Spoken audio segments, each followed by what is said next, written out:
యూకేకి మనం వెళ్ళొచ్చా లేదా అని అంటే స్ట్రిక్టర్ వీసా రూల్స్ ఉన్నాయి. యూనివర్సిటీసే అక్కడ ఉన్న యూనివర్సిటీస్ క్లోజ్ చేస్తున్నాయి. కొన్ని యూనివర్సిటీస్లో కోర్సెస్ కొన్ని తీసేశారు. And decline of visa rates percent చూస్తే 40% ఉంది. ఎందుకు డిక్లైన్ ఇన్ వీసా రేట్ ఉంది అంటే dependent persons are not allowed for master students. Only PhD research scholars కి మాత్రమే అలౌ చేస్తున్నారు డిపెండెన్స్ తీసుకురావడానికి.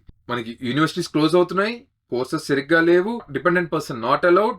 అండ్ 24 months ఉన్న వీసా 18 months కి తగ్గుతుంది. ఉన్న ట్యూషన్ ఫీజు పెరిగి దాని మీద మళ్ళీ 6% ట్యాక్స్ ఇంట్రడ్యూస్ అవుతుంది అన్నది ప్రపోజల్లో ఉంది.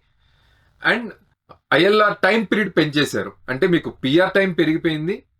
సో నీకు ఒక క్లారిటీ అవేర్నెస్ లేకుండా, అరే నా ఫ్రెండ్ తీసుకున్నాడు, లేకపోతే ఒక రిఫర్ చేశారు, ఇంతకుముందు వెళ్ళిన సీనియర్ చెప్పేశాడు, ర్యాండమ్ గా ఏ రీజన్ అయినా మీరు చెప్పుకొని ఒక బ్లేమ్ గేమ్ ని మీరు స్టార్ట్ చేస్తే దానికి సొల్యూషన్ ఉండదు. ఒక రెస్పాన్సిబిలిటీని తీసుకుంటేనే ఒక సొల్యూషన్ వస్తుంది.